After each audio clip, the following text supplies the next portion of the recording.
Asthma. Asthma is a chronic inflammatory disorder of airways, and there will be chronic inflammation of airway and airway hyperresponsiveness, and that causes the symptoms like recurrent wheezing, breathlessness, cough, chest tightness, etc. And the symptoms are more at night and early morning time, and the airway hyperreactivity is there. That means when it is exposed to an allergen, the airway will narrow in response to the triggers. And the usual allergens are house dust mites, pets, pests, fungi, etc. And in aspirin sensitive asthma, the intake of salicylate causes the cyclooxygenase inhibition, and that causes the arachidonic acid to produce leukotriene through the lipoxygenase pathway. About the pathogenesis of asthma in short, so there is environmental factors that causes sensitization, and also there is genetic susceptibility, especially that is by the chromosome C5q and C11q. And the environmental factors that cause sensitizations are examples are allergy, infection, smoking, air pollution and all. So that causes the antigen presenting cell to activate. So the antigen presenting cell, T helper cell, there are two types of T helper cells, that is Th1 cell and Th2 cell. This Th1 cell will produce IgA and IgM, and Th2 cell normally produce IgE. So when the T helper cells are exposed to the environmental factors along with the genetic susceptibility, there occur a switchover of T helper cells, Th1 cells to Th2 cell that produce more of IgE. So this IgE acts over the mast cell and eosinophil cell, and when it is acted on when it acts over the mast cell, there occurs early response, early airway inflammation, allergic reactions within about half hour, 20 to 30 minutes. And there is a late response, that is when the IgE affect the eosinophil cell, that is first there will be mast cell response, early response, and then it settles down. Then after about 6 to 10 hours, then again there will be inflammatory reactions, and that is late response by the eosinophil cell. Then this causes airway inflammation, and that causes the bronchoconstriction, airway hyperresponsiveness, and either it will be reversible, like there will be normal airway mucosa, and that is reversible airway obstruction. But in chronic cases or severe cases, the airway will remodel gradually, and that causes irreversible airway obstruction. And in case of exercise-induced asthma, the hyperventilation causes water loss from pericellular lining fluid of respiratory mucosa, and that causes the mediator release. And also in increasing severity, the fibrosis of airway wall occurs, and that causes decreased response to the bronchodilators. Then about the clinical features. So symptoms. So there will be recurrent wheezing, chest tightness, breathlessness, cough, and other cough variant asthma is there. That is, there will be no dyspnea or breathlessness, but there will be persistent cough. And we should also look for other allergic features like nasal polyp, eczema, allergic rhinitis and all. Then signs like there will be rhonche, increased respiratory rate, flaring of ala nasae, accessory muscles of respiration use, and pulses paradoxes. Then we should also ask about the drugs that cause perspiration of the asthma, that is beta blockers, NSAIDs, aspirin, oral contraceptive pills, PGF2 alpha like carboprost. Then use of betel nuts also can trigger asthma. Next, about the difference between asthma and COPD. In asthma there is a nocturnal worsening, and there will be severe chest tightness feeling, and usually episodic pattern, and there will be good response to bronchodilators and steroids, and that is bronchodilator reversibility in spirometry. And but in case of COPD, there will be history of smoking and more of exertional dyspnea will be there, and there will be lack of symptom free period. But in asthma there will be symptom free period in between, that is it will be episodic pattern.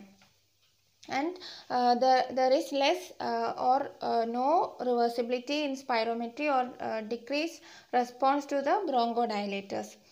And diagnosis of asthma. In diagnosis mainly by clinical history with any of the following features. Typical clinical history plus any of the following features, that is FEV1 more than or equal to 12% increase following administration of bronchodilators or glucocorticoids.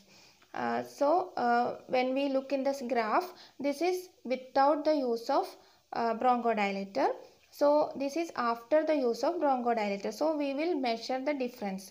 So if there is more than 12% increase in difference in FEV1, then after the administration of bronchodilators or corticosteroids, then it can be in the category of asthma. Then more than 20% diurnal variation on more than or equal to 3 days in a week for 2 weeks on peak expiratory flow diary. So we will advise them to keep a peak expiratory flow diary. So in that they will monitor the peak expiratory flow. So if they are noticing diurnal variation, that is more than 20% on more than or equal to 3 days in a week for 2 weeks, then it is suggestive of asthma. Then third one is if FEV1 more than or equal to 15% decrease after 6-minute exercise. So after exercise, if there is difference of more than or equal to 15% of FEV1, then it is categorized as asthma. Then in asthma there will be variable airflow obstruction. And in asthma we will have to do spirometry, or if spirometry is not available or at home, we can do peak flow meter. And also there are bronchial challenge tests to look for airway hyperreactivity. Then skin prick test to look for the allergens. Then eye serum IgE, peripheral blood eosinophilia, chest x-ray. Chest x-ray is usually normal, but to rule out other causes, and HRCT thorax also to rule out other causes if we have any doubt about the other causes like bronchiectasis and all. Then next about the management. So main management is avoidance of aggravating factors. Stepwise approach. So first is occasional inhaled short-acting beta agonist. Second is regular preventer inhaled corticosteroids. Third, add-on therapy, that is LABA, long-acting beta agonist. Fourth is add-on of fourth drug, that is either LAMA or long-acting muscarinic antagonist or leukotriene receptor antagonist or theophylline. Then fifth is oral glucocorticoids. Then finally, when it is controlled, then start the step-down approach. So first about the occasional inhaled SABA, that is short-acting beta agonist. So it is used in case of mild intermittent asthma, that is symptoms less than once a week for 3 months or fewer than 2 nocturnal episodes per month.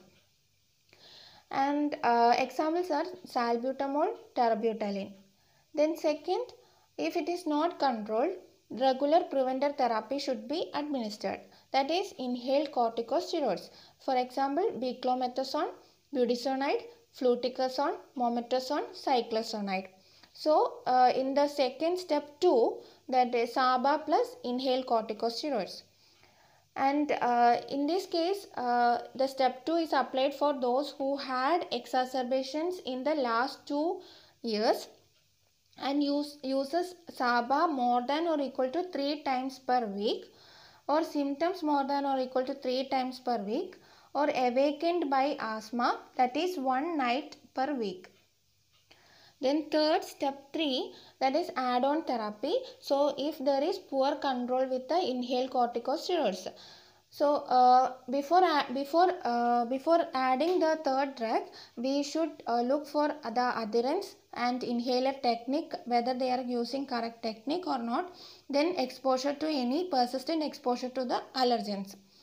So in the third drug, we use the long-acting beta agonist. So LABA. Example is formoterol. Also we can add oral leukotriene receptor antagonists like montelukast. So in step 3 there are three drugs: SABA plus inhaled corticosteroids plus LABA. Then step 4, the fourth drug is add-on, that is nasal glucocorticoid can be added when there is prominent upper airway symptoms, or we can increase inhaled corticosteroid dose. Then we can add leukotriene receptor antagonists like montelukast. Then LAMA, long-acting anti-muscarinic agents. Then theophylline, slow-release beta-2 agonist. Then step 5, oral glucocorticosteroids, that is prednisolone is added. Then either we can give as continuous dose or frequent doses as needed. Daily morning dose is usually given, and if we are giving for more than 3 months, then look for side effects. And if persisting symptoms after using these, then we can use omalizumab, that is a monoclonal antibody against the IgE, and mepolizumab also can be used, that blocks interleukin 5 binding to receptor on eosinophils. So after getting control of the symptoms, then we can start the step down, that is we can decrease the dose of inhaled corticosteroids to the lowest effective dose, and we should try to reduce the dose every 6 months. Next, about the exacerbations of asthma. There is mild to moderate exacerbation and severe exacerbation. So in case of mild to moderate exacerbation, we can try doubling dose of inhaled corticosteroid, but it is not much effective. So we can give short course of rescue glucocorticosteroids like oral prednisolone 30 to 60 mg daily, and that mild to moderate exacerbation is when the symptoms plus peak expiratory flow worsening with fall of peak expiratory flow less than 60% of the patient's best recording in peak expiratory flow meter. Then worsening of sleep disturbances and persistence of morning symptoms until midday. Next, management of acute severe asthma. Acute severe asthma is when the peak expiratory flow is 33 to 50% predicted, that is less than 200 liter per minute, or when there is tachycardia, tachypnea, heart rate more than 110 per minute, or respiratory rate more than or equal to 25 per minute, inability to complete sentences in one breath. And the life-threatening features are peak expiratory flow less than 33% predicted or less than 100 liter per minute, or saturation less than 92% or PaO2 less than 60 mm mercury, normal or raised PaCO2, silent chest, cyanosis, bradycardia, arrhythmia, hypotension, delirium, exhaustion, coma. And near fatal asthma is when increased PaCO2 requiring mechanical ventilation with the raised inflation pressures. So in this management of acute severe asthma, first about oxygen supplementation. Oxygen supply, high concentration of oxygen should be given and maintain the saturation to more than 92%. Then high dose inhaled bronchodilators, that is short acting beta agonist can be given like salbutamol either through nebulizer or with the MDI with a spacer. Ipratropium also can be given, long acting muscarinic antagonist. Then systemic glucocorticosteroids, oral or IV like hydrocortisone IV can be given, and IV theophylline like derphylline can be given. Then IV fluid, if dehydration is present, also we have to maintain the electrolyte balance, because hypokalemia can occur due to repeated uses of the short acting beta agonist. And IV magnesium is effective for bronchodilation. Then peak expiratory flow should be checked every 15 to 30 minutes, and then every 4 to 6 hours, and saturation should be maintained to more than 92%, and repeat ABG if PaCO2 is increasing or PaO2 is less than 60. And mechanical ventilation will be needed in the following conditions, like a patient is in coma or respiratory arrest, or ABG deterioration is there, like PaO2 is less than 60 or PaCO2 is more than 45, and exhaustion or patient is exhausted, and if there is delirium or drowsiness